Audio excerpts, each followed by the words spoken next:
que provêm, que emanam do Poder Judiciário, ou seja, dos tribunais superiores, normalmente daqueles 5 tribunais superiores que previstos na Constituição Federal, a exemplo do artigo 102 da Constituição Federal, ou 101, que versa sobre o Supremo Tribunal Federal, né?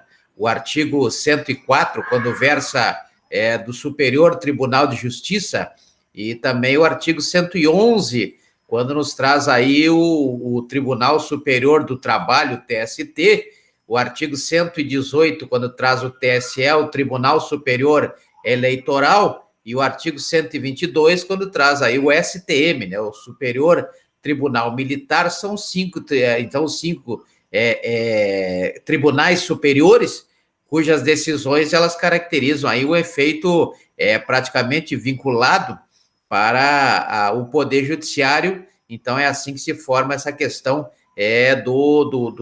dessa influência dessas decisões jusrealistas ou decisões que provêm dos tribunais superiores, e o STF, nessa questão que estamos vendo desde o início, exatamente se fundamenta nesse princípio, ou nessa tese, né? Essa tese de que é inconstitucional, ou seja, é contrário ao mandamento da própria Constituição Federal. Por isso, a decisão é do STF, no recurso extraordinário 607-109, recurso extraordinário 607-109, o STF entendeu, pela sua maioria, de que é inconstitucional qualquer tipo de regra que proíba, né, que vede, que proíba a apuração, ou seja, o aproveitamento de créditos, ou seja, aqueles créditos constituídos nos termos do artigo 139 do Código de Processo Penal, dentro daquela sequência lógica do decreto 70.235, né? 70.235, logicamente que especificamente quanto ao PIS, né? O Programa de Integração Social, regulamentado aí pela Lei Complementar número 7, e pela COFINS, que é a Contribuição para o Financiamento da Seguridade Social, conforme prevê a Lei Complementar número 70. Então, esses créditos de PIS e COFINS na aquisição de insumos recicláveis, e aí é que está a questão que estamos tratando, esse conceito que estamos verificando, exatamente essa questão dos insumos recicláveis, aqueles insumos que são, na verdade, aquelas compras e vendas, logicamente, conforme prescreve o artigo 481 da Lei 10.406 de 2002, de produtos recicláveis, né? Diferentemente daqueles produtos de manejo, manejo como nós vimos lá, a previsão na Lei 11.284, que é a lei que coordena aí, que regula o tratamento pertinente às florestas, né? A Lei 11.284, lá no artigo 3º, inciso 6º, artigo 3º, inciso 6º, traz aí a questão do manejo. A outra questão, exatamente os recicláveis, ou seja, comprar produtos reciclados. Só que não existe aí, como existe na questão do manejo essa possibilidade, uma vez que não cumulativos, né, não há cumulatividade, por exemplo, no imposto sobre a produção industrial, o imposto de competência federal, previsto lá no artigo 153, inciso 4º da Constituição Federal, chamado IPI, né? Então, o IPI, na verdade, ele permite aí a não cumulatividade, ou seja, a compensação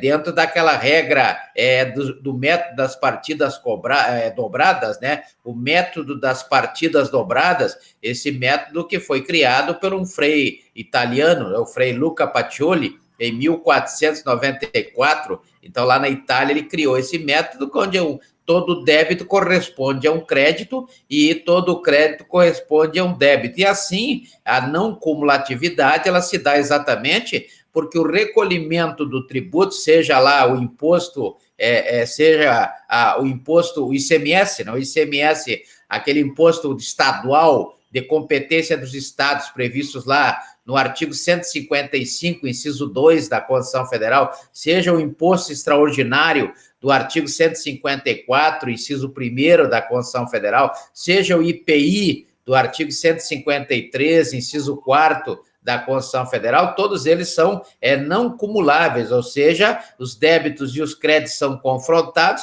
e quando dá mais débito do que crédito, aí há de se recolher a porcentagem referente à alíquota somente sobre aquela parcela da diferença, somente sobre a diferença, por isso que são não cumuláveis, né? Então, veja que está previsto lá no artigo 153, parágrafo 3º, artigo 153, parágrafo 3º, inciso 1º da Constituição Federal. Então, a qualquer determinação contrária a essa regra, como acontece com o artigo 47 da Lei 11.196 de 2005, a Lei 11.196 de 2005, no artigo 47, diz que é vedada essa possibilidade, né, de que seja feito aí esse sistema do método das partidas dobradas, ou seja, da não cumulatividade, no caso aí, quando envolveu o PIS e o PASEP, né? Isso, então, traz uma série de prejuízos, porque somente no caso dos recicláveis, não é o mesmo tratamento no caso do manejo. Então, tem uma diferença aí do manejo para os recicláveis. Com a compra e venda do artigo 481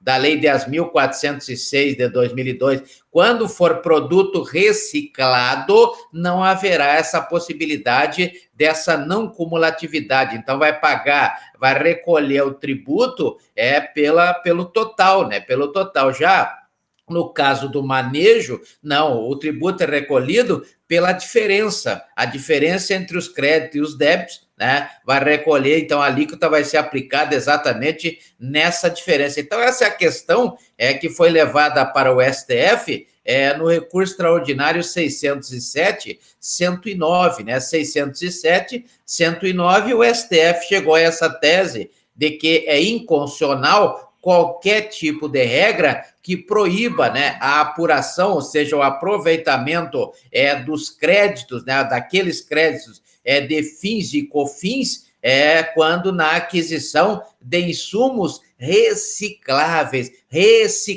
Não está citando aqui o caso dos insumos provenientes do manejo, não é verdade? Então, não está aqui elencando os insumos do manejo. Então, vejo que existe aí a possibilidade, logicamente, de que ocorra esse desconto, ou seja, esse confrontamento de créditos, né, e débitos, no caso, na aquisição de produtos provenientes do manejo, e não há esse mesmo tipo de tratamento legislativo em função dos produtos recicláveis, como determina aí o artigo 47 da Lei 11.196 de 2005. Aliás, os artigos 47 e também 48, né, eles proíbem, né, no caso de produtos recicláveis, esse tipo de compensação.